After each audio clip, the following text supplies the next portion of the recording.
Annabel Merrett has come to art making later in her life, and all of the work is centered around health. And I'm trying to resist the word to say mental health, because while that is central to her practice, it is health that matters here. Annabel, I think, has been embraced by the science community because of that core, but I think her practice is so important well beyond the confines of mental health and science and the medical world. This is a woman who feels it's urgent that we readdress the way we think and we talk about all sorts of things.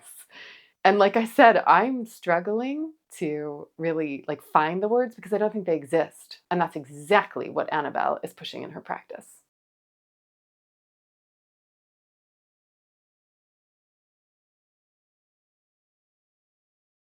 Annabel Merrett, good morning. Good morning. Good morning. I have been looking forward to this conversation because we know each other quite well. And we don't seldom get the opportunity to be very serious. Yeah, that's true. That's true. So I'm excited to ask you some of the questions that maybe I don't ask you around a dinner table or when you're helping my children learn how to make art. Yeah. Yeah. Okay. So let's start at the beginning, because this is a question I do not know the answer to.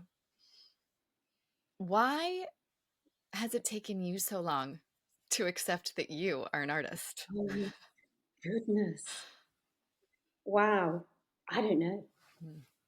I The practical reason is that despite surrounding myself with art all my life, I got sidetracked by I had a job that facilitated other people, that organized other people, and I think I just got too good at it.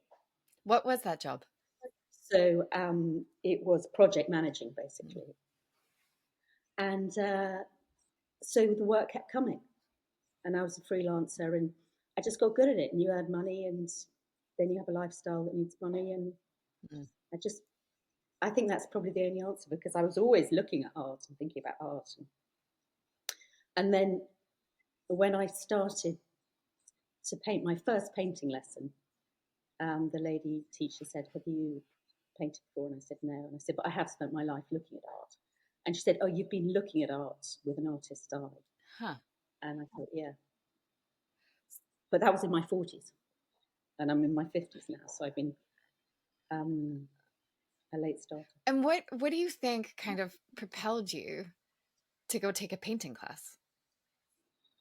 Oh, it was, luckily, I was sort of tripped into it. I was on crutches and my aunt is a artist and she's always said, you should try. And she told me about a drawing school and I couldn't do my job. So I was immobile. She told me about a drawing school and I started there once a week and I ended up painting portraits in oil. Hmm.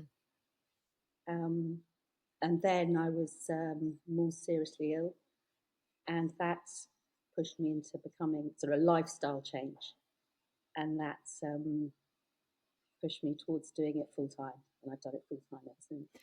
Do you want to talk about that? Or do we want to just not talk about being seriously ill?